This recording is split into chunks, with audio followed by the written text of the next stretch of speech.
गुरुदेव।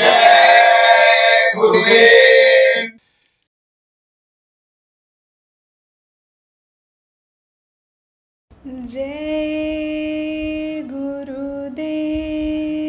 जय गुरुदेव। जय गुरुदेव। जय गुरुदेव।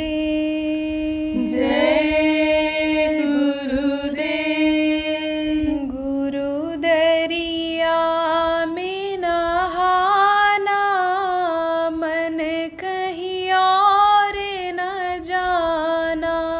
गुरु दरिया में नहाना, मन कहीं और न जाना। गुरु दरिया में नहाना, मन कहीं और न जाना।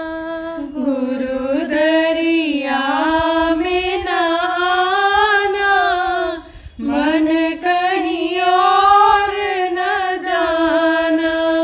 गुरु दरिया का सदा जल निर्मल। गुरु दरिया का सदा जल निर्मल।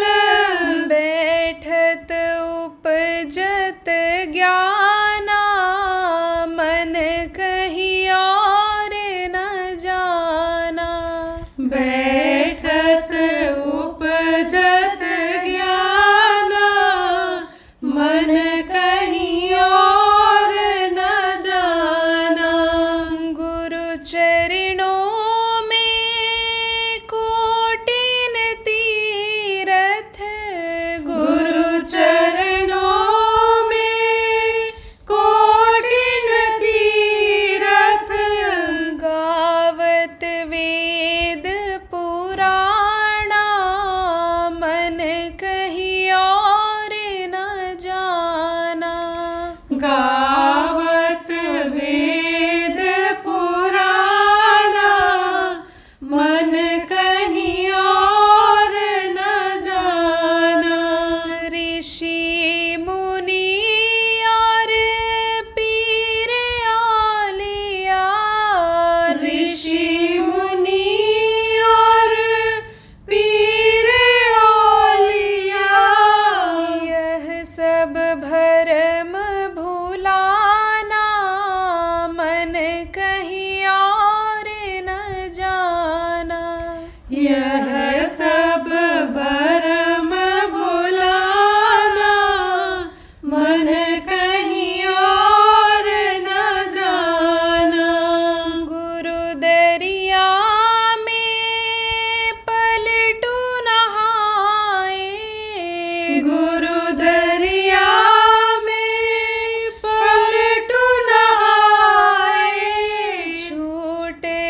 मनुष्य शरीर ये देव दुर्लभ शरीर है। देवता इसके लिए 24 घंटे प्रार्थना करते रहते हैं, 24 घंटे मांगते रहते हैं। नर समान नहीं कोनो दे, जीव चराचर जाचते हैं, इसको मांगते रहते हैं। तो बिल्कुल सत्य है। ये मुक्ति और मोक्ष का रास्ता उनमें नहीं है। पूरी छेड़न मृत्यु लोक के पूरी छेड़ होता है तो मृत्यु लोक में उनको भी मनुष्य शरीर में आना पड़ता है अपने आत्मा के कल्याण के लिए। अब एक चीज़ आपको ये भी बता दें, कोटि जन्म जब भटका खाया तब यह न रतन दुर्लभ पाया। करोड़ों जन्मों में भटकने के बाद तब यह मनुष्य शरीर हमको आपको मिला है। अब यह दोबारा मिलने वाला भी नहीं। अब की बार यह आपका दांव लग गया है। दांव किसको कहते हैं? जुआ खेलते हैं तो कहता दांव लग गया, जीत गए। पहलवान कुश्ती लड़ता है तो कहता दांव लग गया तो पटक दिया। दौड़ ही ताकत का था, हट्टा कट्टा था, तंदुरुस्त था, लेकिन दांव लग गया, पटक दिया।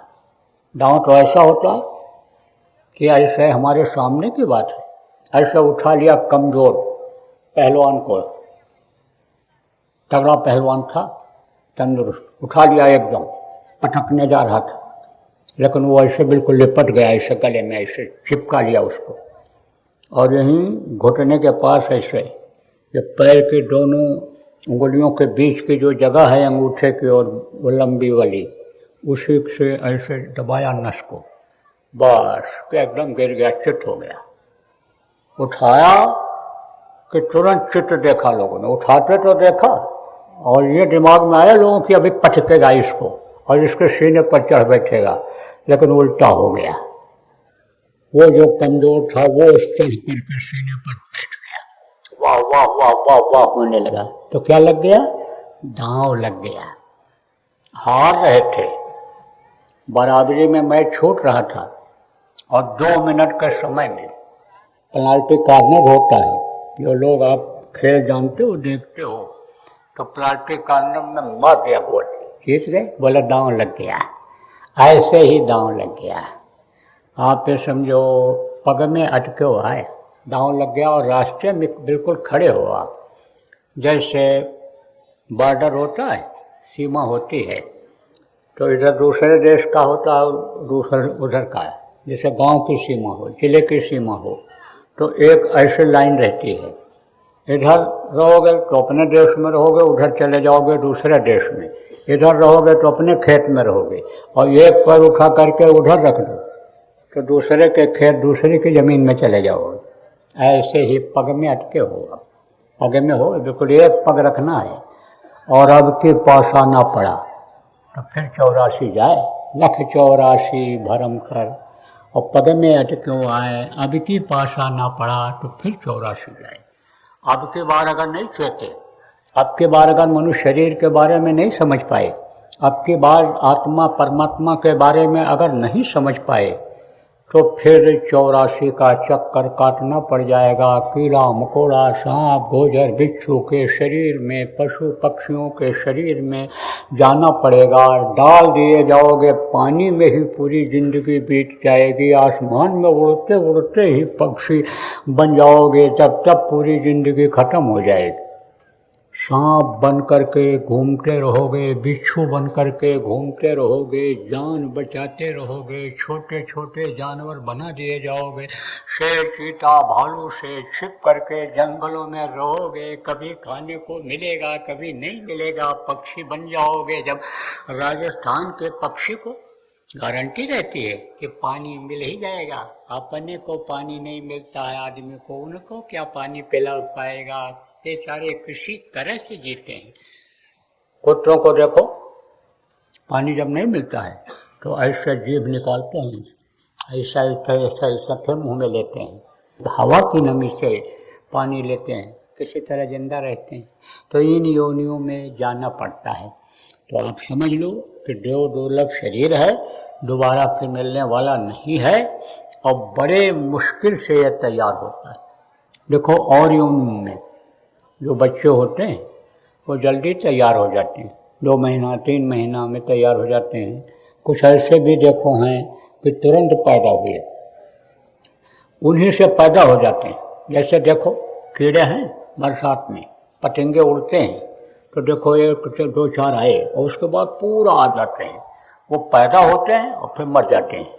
थोड़ी देर के बाद नीचे देखो ऐसे पड़े हुए दिखाई पड़ते हैं, ढेर लगी हुई होती है, झाड़ू से साफ करना पड़ता है, तो तुरंत मरते हैं, तुरंत पैदा होते हैं। कुछ ऐसे भी होते हैं। लेकिन मनुष्य का बच्चा 9 महीने में माँ के पेट में बनकर तैयार होता है, और माँ के पेट में बड़ी तकलीफ होती है। कोई भी बच्चा हो, किसी का भी हो, तो जेल खाना हो, चाहे छोटा हो चाहे बड़ा हो, तो जेल खाना तो जेल खाना ही होता है। चाहे आप थाने के लाकर में बंद कर दिया जाओ, चाहे तहसील के लाकर में कर्जा न दे पाओ बंद कर दिया जाओ, तो भी आप जेल में हो। और बड़े बड़े जेल जो हैं, यौदा का जेल, अन्य जेल, तिहाड़ का जेल, और ये सब बड़े बड़े जेल हैं, उनमें आप बंद कर दिया जाओ तो भी तो जेल में ही रहोगे। तो चाहे हाथी के पेट में बच्चा बने, चाहे घोड़ा के पेट में बने, चाहे आदमी के यानी पेट में, माँ के पेट में, औरत के पेट में बने, तो अब समझो कि तो भी जेल में तो है ही। तो 9 महीने पड़ा रहना पड़ता है, सिर नीचे और पैर ऊपर रहता है। अम्मा के पेट की आग बराबर तपाती रहती है। अगर कुछ तेज खा लिया, मिर्ची तेज खा लिया, गर्म चीज़ खा लिया, तो वो जैसे माँ को जीभ में लगती है, ऐसे बच्चे को पेट में लगती है वो तीखी चीज़, वो नमकीन चीज़, वो जो नुकसान करने वाली चीज़ है, उसको जो नुकसान करने वाली चीज़ है वो बच्चे को लगती है। क्योंकि माँ की शक्ति से ही पेट में बच्चा पलता है। आप समझो प्रेमियों कि माँ के पेट में कौन शक्ति रहती है? जन्म, अष्ट परिणामी, वृद्ध और क्षीण, ये शक्तियाँ हैं। ये कहाँ रहती हैं? ये यहीं पर जहाँ जीवात्मा बैठी हुई है वहीं पर रहती हैं। वही इस शरीर का यानी समझो इस शरीर को, पिंड को बनाती हैं। माँ के वो शक्ति पिंड तैयार करती है। आप समझो प्रेमियों कि जन्म शक्ति का काम क्या है? रज और बीज को इकट्ठा कर दें। अब ये भी आपको बता दें बीच में कि रज और बीज बनता कैसे है। ये सब बनता है प्रकृति से। प्रकृति में क्या चीज़ें हैं? ये जो जल, पृथ्वी, अग्नि, वायु और आकाश है, यही प्रकृति के विशेष रूप से अंग हैं। और इन्हीं से ये पेड़ पौधा या पत्थर और ये पानी और ये सब इन्हीं से बनता है, इन्हीं चीज़ों से बनता है। और ये किससे बनते हैं? ये शब्द से बनते हैं। शब्द किसको कहते हैं? आवाज़ को कहते हैं। तो सबसे पहले शब्द ही उतरता है। कहाँ से उतरा यह भी आपको बता दें। धुरधाम जिसको कहते हैं, धुरधाम किसको कहते हैं? धुरी, जहाँ से यानी सब जुड़े हुए हैं, जितने भी हैं सब जुड़े हैं। कैसे ये जुड़े हैं? जैसे कहीं इन्हीं समझो कि कोई यानी समझो खिलौना हो बच्चे का, तो ऊपर से ऐसे लटका देते हैं और पंखुड़ियाँ उसमें रहती हैं और वो हवा लगता है तो चलती रहती हैं, हिलती रहती हैं। पंखा घर में रहता है तो पंखा की पंखुड़ियाँ ऐसे चलती रहती हैं और वो कहाँ से? धुर से जुड़ा रहता है, एक जगह से जुड़ा रहता है। ऐसे ही ये पूरी दुनिया, ये धरती और दुनिया, और यही नहीं स्वर्ग और वैकुंठ, ये सब चलते रहते हैं, सब ऐसे घूमते रहते हैं ऐसे सब। और जुड़ा कहाँ से हैं? धुरधाम से। धुरधाम के वासी अविनाशी वहाँ से जुड़े हुए हैं, अविनाशी से जुड़े हुए हैं, जिनका नाश नहीं होता है, जो हमेशा रहते हैं। बाकी ये नीचे की चीज़ें, ये दुनिया की चीज़ें, ये नाशवान हैं, ये हमेशा स्थिर नहीं रहती हैं, ये परिवर्तनशील हैं। यही कारण है, देखो रात दिन आता है, सवेरा आता है, तारीख बदलती है, दिन बदलती है, बच्चा पैदा होता है, बड़ा होता है, जवान होता है, बुढ़ा होता है, मर जाता है। यहाँ सब परिवर्तनशील है और वो कभी भी नहीं बदलता। जो धुर है वो कभी भी नहीं बदलता है। तो वहीं से ये सब जुड़े हुए हैं। तो वहीं से शब्द उतरा, शब्दों का यानी समझो जीवात्माओं का भंडार वहाँ है। आप ये समझो कि यानी समझो अगम लोक यानी उसके नीचे है, अलख लोक उसके नीचे है, और वो अनामी धाम सबसे बड़ा है, उसका कोई नाप तोल नहीं है, उसके यानी लंबाई चौड़ाई गहराई की कोई गिनती ही नहीं है। तो समझो आपकी वहीं से ये शब्द उतरा, उसकी मौज हो गई कि हम नीचे रचना का विस्तार करें। तो मौज जब हुई तब हिलोर पैदा हुआ। हिलोर किसको कहते हैं? कोई जैसे पानी रखा हुआ है, परात में रखा हुआ है, टब में रखा हुआ है, और उसको हिला दो ऐसे, तो हिलाने पर वो बाहर निकलता है, ऐसे हिलोर उठती है। हिलोर जब तेज हो जाती है समुद्र में तो देखो लहरें बड़ी तेज हो जाती हैं, दूर जा कर के गिरती हैं, पानी बढ़ जाता है समुद्र में जहाँ सूखा रहता है। पूर्णिमा के दिन या ज्वार भाटा जिसको कहते हैं जब आता है तो भर जाता है पानी पूरा। ऐसे ही हिलोर उठी। तो हिलोर जब उठी तो ये समझो कि आत्माएं नीचे गिर गई उससे, तो जहाँ पर ये गिरी वहीं पर स्थिर हो गई। क्योंकि आप देखो कोई चीज़ जब नीचे गिर जाता है तब ऊपर वो नहीं जा सकता है, और जाएगा भी तो युक्ति उपाय से जाएगा। कैसे, ये भी आपको बता दें।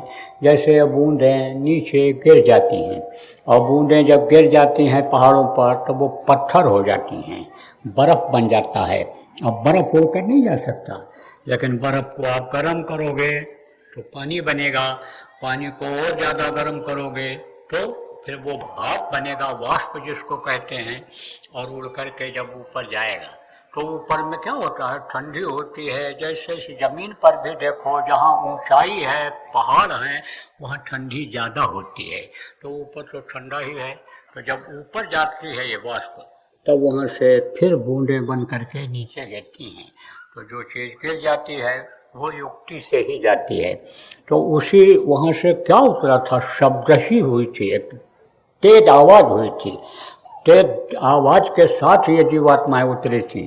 तो उसी से आपका अलख लोक, अगम लोक बना, सतलोक बना, और सतलोक से यानी समझो कि इधर कुछ यानी शब्द आत्माओं को उन्होंने नीचे उतारा, जिनको यानी समझो सतपुरुष का सुत कहा गया, 16 सुत कहा गया, उनमें सबसे छोटे जिनको काल भगवान ईश्वर कहा गया, यानी खुदा लोगों ने कहा, गॉड कहा, जिन्होंने ये दुनिया संसार बनाया, जिनको लोगों ने यानी सच्चिदानंद कहा, जिनको लोगों ने त्रिलोकीनाथ कहा, जिनको लोगों ने ज्योति नारायण कहा, वो तपस्या करके जीवात्माओं को मांगे थे।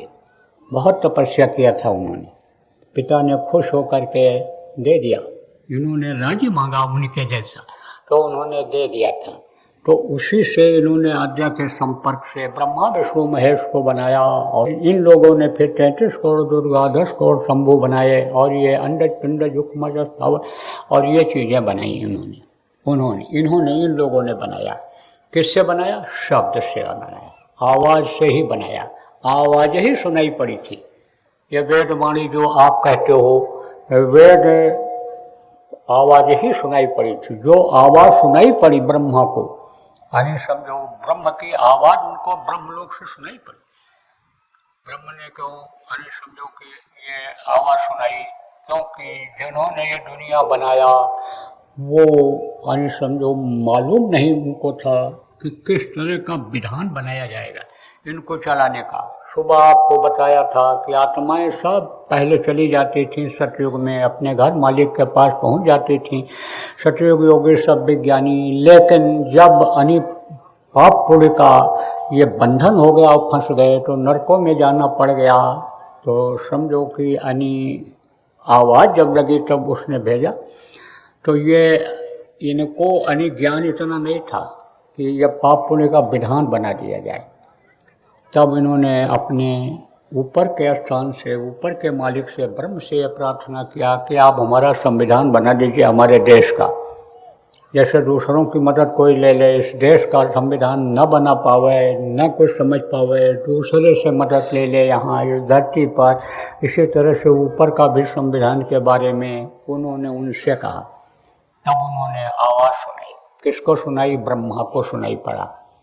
अब ब्रह्मा को फिर पिता ने ब्रह्मा के जो पिता हैं, जिनको ईश्वर काल भगवान कहा गया, उन्होंने आदेश किया ब्रह्मा को कि अब तुम जो ऋषि मुनि सतयुग में तपस्या कर रहे हैं उनको सुना दो और वो लोगों को बता दें, वो सुना दें कि ये संविधान बन गया है, अच्छा का अच्छा फल और बुरा का बुरा फल। और बुरा करोगे तो तुमको कर्मों की सजा भोगनी पड़ेगी। ये सब तुम उनको बता दो, ये सब तुम उनको बता दो कि मनुष्य को किस तरह रहना चाहिए, किस तरह व्यवहार करना चाहिए, किस तरह से एक दूसरे की मदद करना चाहिए, सेवा क्या होता है, सत्य क्या होता है, यानी प्रेम क्या होता है, परोपकार क्या होता है, ये सब बता दो। सारी चीज़ें तो उसमें लिखे हुई हैं। अब आप पढ़ नहीं पाते हो। संस्कृत ही भाषा एक थी और संस्कृत में ही ये वेदवाणी उतरी थी। आयतें जिनको मुसलमान फकीरों ने कहा, वो आयतें उतरी थी संस्कृत में ही थी। शुरू में एक केवल संस्कृत भाषा ही थी, अब तो बहुत भाषाएं हो गई, केवल एक संस्कृत भाषा थी। तो संस्कृत में लिखा है तो पढ़ नहीं पाते हो, समझ नहीं पाते हो, तो आयतें ही उतरी थी, यानी वो आवाज़ ही उतरी थी। मैं आपको आवाज़ के बारे में बता रहा था, आवाज़ ही उतरी थी और आवाज़ से ही ये सब बना हुआ है और सब में ये शब्द समाया हुआ है। तो एक दूसरे से ये बनते चले गए हैं। जैसे आकाश, आकाश से क्या बना? वायु, हवा, और हवा से क्या बना? अग्नि बनी, और अग्नि से, आग से जल बना, और जल से क्या बना? ये धरती बनी। तो एक दूसरे के ये बनाने वाले हैं। और जब महाप्रलय होता है तब ये एक दूसरे को अपने में समा लेते हैं। देखो आपको ये भी बता दूं, जैसे जहाँ पानी रुक जाता है धरती पर, यानी समुद्र में या नदी में, वहाँ जमीन अनदिखाई पड़ने लगती है।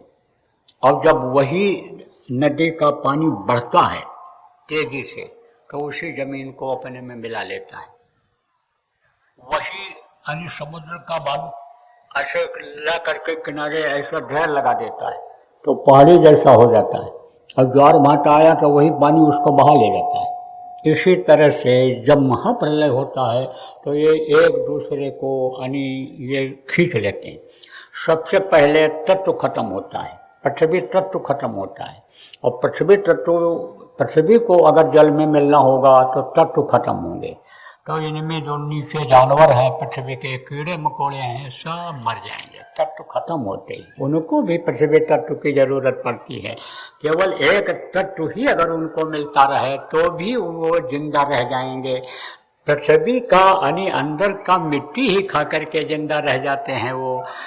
यही मिट्टी जब इकट्ठा हो जाती है कंकड़ बन जाता है, और कंकड़ ही जब बड़ा होता चला जाता है तो पत्थर बन जाता है। पत्थर बड़े बड़े हो जाते हैं, लेकिन बढ़ते वो तब हैं कि जब धरती से जुड़े रहते हैं, जमीन से जुड़े रहते हैं। पत्थर को लटका दोगे तो वो बढ़ेगा नहीं, दीवार में लगा दोगे तो बढ़ेगा नहीं। धरती से तत्व, जमीन से तत्व उनको मिलता है तो वो बढ़ते हैं। तो ये धरती को संभाल लेता है कौन? जल। और जल को आप समझो अग्नि सोख लेती है, और अग्नि को वायु खींच लेता है, और वायु को आकाश खींच लेता है। तो आकाश से ही समझो यह बनता है। कैसे बनता है ये भी बता दो। कोई भी चीज़ बनने में जिनमें यानी समझो ताकत होती है, जान होती है, उसमें दो की ज़रूरत पड़ती है। जैसे कोई मशीन चलाना हो, लाइट चलाना हो, पंखा चलाना हो, तो उसमें दो तार लगते हैं। एक निगेटिव बोलते हैं, एक पॉजिटिव, एक धनात्मक और एक ऋणात्मक। दो तार लगते हैं तब बल्ब जलता है। एक तार से कोई भी मशीन नहीं चलती है, दो की ज़रूरत होती है। एक गर्म तार होता है और एक ठंडा तार होता है, तब वो होता है। तो ये दोनों जितनी भी चीज़ें हैं उन्हीं से बनी, उसी से बनी। और ये सब में शब्द समाया हुआ है, इनमें सब शब्द का ही ये पसारा है। तो आप ये समझो कि चंद्रमा क्या होता है? शीतल होता है, ठंडा होता है, और ये सूरज जो होता है ये गर्म होता है, और गर्म और ठंडे की ज़रूरत पड़ती है। तो आकाश में घर्षण होता है, और उससे समझो कि यानी ये बनता है, ये चीज़ें बनी हैं। ऐसे ही ये जो सूरज है, सूरज ये दिखता है यहाँ से नज़दीक है, ये जो दिखता है आपको ये आसमान ये बहुत दूर है, और सूरज जो दिखता है वो नज़दीक में है। आसमान इसीलिए तो कह रहे हम चंद्रमा पर पहुँच गए। अगर आप ये समझो कि आकाश फोड़ करके इनको जाना होता तो नहीं पहुँच सकते थे, नहीं पहुँच सकते थे। और ये चंद्रमा तो जो इसके ऊपर ऊपर के जो चंद्रमा हैं, जो यानी इन धनियों के यानी समझो कि रोम रोम में दिखाई पड़ते हैं, वो अलग हैं, उनकी ये परछाई है, उनका ये प्रतिबिंब है। लेकिन प्रतिबिंब भी तेज होता है, परछाई भी तेज होती है। जैसे आप रात को टार्च जलाओ तो रोशनी बहुत दूर तक जाती है, लेकिन अगर आप कोई कांच का टुकड़ा है, शीशा जिसको कहते हो, उस पर जलाओ तो उसकी भी रोशनी जाती है, दूर तक भले न जाए, लेकिन नज़दीक में जहाँ अंधेरा होगा तहाँ वो उजाला कर देगा। ऐसे ही ये सूर्य और चंद्रमा हैं। तो इनमें सूर्य में यानी समझो कि यानी धनात्मक शक्ति है और उसमें ऋणात्मक है। तो यही दोनों सूर्य और चंद्रमा, यही दोनों रज और बीज की उत्पत्ति करते हैं। यह अगर न हो तो रज बीज की उत्पत्ति नहीं हो पाएगी। कहीं कहीं पर देखो कि ये ज़्यादा लोगों में रहता है, आबादी कहीं कहीं देखो ज़्यादा बढ़ती है और कहीं कम रहती है। तो ये सब कारण है, ये सब ठंडी गर्मी और वातावरण का असर होता है, तो यही शक्ति पैदा करती हैं। तो ये यानी समझो ऋणात्मक और धनात्मक शक्ति ये दोनों इकट्ठा होती है, इकट्ठा होता है तो वहाँ पर फिर माँ के शक्ति की ज़रूरत पड़ती है। तो माँ की शक्ति क्या करती है, वो जो जन्म शक्ति है वो दोनों को मिला देती है। वो माँ के एक शक्ति अगर कम हो जाए इसमें से तो बच्चा नहीं बन सकता है, तो वो मिला देती है। और फिर अष्ट का काम क्या है, उसके हिस्से अलग कर देती है। जन्म अष्ट प्रणामी, प्रणामी का काम क्या है, उसके ऊपर आवरण पर्दा लगा देती है। और फिर उसके बाद में आवरण वृद्ध, वृद्ध शक्ति का काम क्या है, हवा ले के जरिए से पिंड को बढ़ा देती है। पिंड को बनाने में, पिंड को बढ़ाने में जरूरत पड़ती है किसकी, इन सारी चीज़ों की, जल पृथ्वी अग्नि वायु आकाश सब की जरूरत पड़ती है। इसीलिए देखो बुजुर्ग माताएं कहती रहती हैं कि चलती फिरती रहो, धूप में भी बैठ जाओ, और भी पेट में बच्चा आ गया है तो और तत्वों को तुम ले लो, जो जानकार हैं बताती रहती हैं। अब आप ये समझो कि ये अब इन चीज़ों को किससे सीखती हैं, आजकल की जो पढ़ी लिखी लड़कियां आई हैं जिनके पेट में बच्चा हो गया, या पैसा दे करके, रुपया दे करके नर्स से सीखती हैं, लेडी डॉक्टर से सीखती हैं। तो सोचो इतनी पहले कहाँ थी, वो सासू माँ की सेवा करके सीख जाती थी, वो सब बताती रहती थी। अनुभव उनको ज़्यादा होता था। किसको, जो घर की गृहस्थी चलाती थी माताएं जिनको कहते हैं, दादी माँ जिनको कहते हैं, माता जिनको कहते हैं, उनको ज़्यादा होता था। अब उनको कोई तवज्जो बच्चियों अगर नहीं दोगी जो पढ़ी लिखी हो कि ये तो अनपढ़ हैं, इनको हम क्या महत्व दें, इनसे हम ज़्यादा पढ़े लिखे हैं, तो आप वहाँ धोखा खा जाओगी। इसीलिए कहा जाता है बुजुर्गों की सेवा करती रहो, उनको खुश रखो कि जिससे गाढ़े समय पर वो मदद करें आपकी। गाढ़ा समय किसको कहते हैं, जब पेट में बच्चा आता है तभी से लोग मनाने लगते हैं कि ठीक से बच्चा पैदा हो जाए, या प्रभु या भगवान या अल्लाह ताला जच्चा बच्चा ठीक से ये बनकर निकल जाए, सकुशल रहें, मनाने लगते हैं।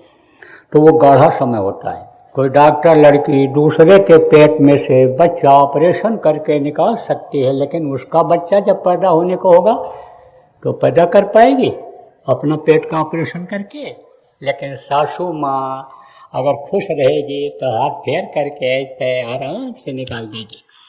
तो आपको समझने की ज़रूरत है, बच्चियों की सेवा करनी चाहिए। तो क्या होता है कि बच्चा बनता है जब, तो तत्वों को लेता है और उससे तैयार होता है, करीब पिंड तैयार होता है कितने दिन में, 5 महीने में। फिर 5 महीना 10 दिन का लगभग जब हो जाता है तब ये जीवात्मा डाली जाती है। किस में डाली जाती है, पिंड में डाली जाती है, जीवात्माएं सब डाली जाती हैं। चाहे मनुष्य शरीर पा करके समर्थ गुरु की खोज करके आत्मा को पार करने का होता है, या कर्म भोग होता है। कर्म भोग किसको कहते हैं? जैसे देखो, पैदा हुए मर गए, पैदा हुए मर गए, ऐसे कर्म जब बाकी रह जाते हैं कुछ इस तरह के। किसके? उस बच्चे के, कि जैसे पेट में रहा 9 महीने और बंद रहा, माँ के पेट की आग तपाती रही, और पैदा होते ही मौका मिलते ही एक बार दांव लगते ही वो खत्म हो गया, मर गया। तो उसके कर्म खराब थे। भोग भोगी में वो चला, यानी भोग उसको भोगना पड़ा वो। अब वो फिर मान लो मनुष्य शरीर में ही चला गया तो 9 महीने तो फिर रहना पड़ेगा जेल खाने में। और पैदा होते समय कितनी तकलीफ होती है। आज तक किसी राष्ट्रपति, प्रधानमंत्री, किसी भी राजा महाराजा, सेठ साहूकार का बच्चा हंसता मुस्कराता हुआ पैदा हुआ नहीं हुआ, और रोते हुए ही पैदा होना पड़ता है। बड़ी तकलीफ होती है। 2 बात की तकलीफ होती है। एक तो ये गर्म ठंड हवा बदन में लगती है, दूसरी तकलीफ भारी ये रहती है कि प्रभु का दर्शन जो माँ के पेट में होता था, अब बाहर आने पर वो बंद हो जाता है। वो जो आवाज़ सुनाई पड़ती थी, आकाशवाणी, वेदवाणी, अनहदवाणी जिसको कहते हैं, वो जो सुनाई पड़ता था वो हो गया बंद। तो कभी कैसा ऐसा हुआ कि जब बहुत तेज घंटा बजाया तो घंटा कहाँ मिलता है, तो थाली ही माताएं बजाने लगती हैं। तब बच्चा थोड़ा सा सुनने की कोशिश करता है कि वही आवाज़ है कि दूसरी है, तो तनिक देर के लिए चुप होता है। फिर उसके बाद कहता अरे ये तो आवाज़ कुछ नहीं, फिर रोने लगता है। दीपक दिखाती हैं, वो समझता है क्या वही रोशनी है, लेकिन उस रोशनी और इस रोशनी, उस दीपक और इस दीपक में आप ये समझो कि जैसे सूरज की रोशनी और ये दिया चिराग की रोशनी ऐसा होता है। तब फिर रोने लगता है, तो तकलीफ होती है। तो जब उसमें भोग भोगा तो दोबारा फिर पड़ेगा ना, दोबारा पड़ेगा। और मरने और आप ये समझ लो पैदा होने में, दोनों में तकलीफ होती है।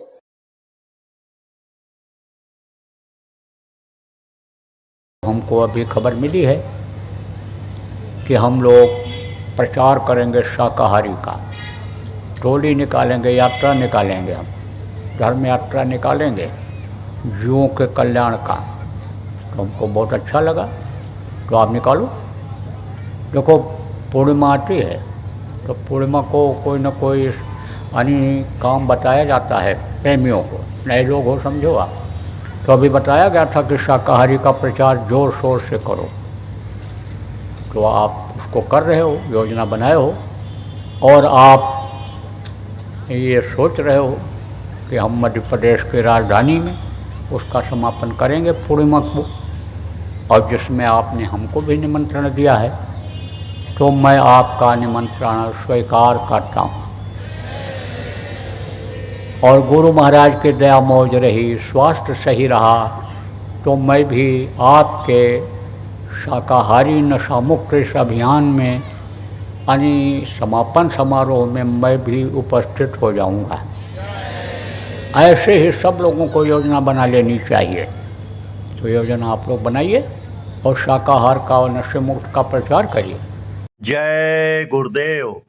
सरकारी व गैर सरकारी अनुदान के लिए बिना सत्संगियों के सहयोग द्वारा जनहित के कार्यों में लगी हुई बाबा जय गुरुदेव धर्म विकास संस्था का मुख्यालय पिंगलेश्वर रेलवे स्टेशन के सामने मक्सी रोड, उज्जैन, मध्य प्रदेश में है।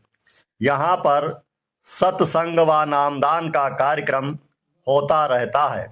अतः आप श्रोताओं से अनुरोध है कि बाबा उमाकांत जी महाराज के आश्रम उज्जैन एक बार परिवार सहित जरूर पधारिएगा। जय गुरुदेव। आपके सुझाव के लिए व्हाट्सएप नंबर 9575600700। जय गुरुदेव। जय गुरुदेव।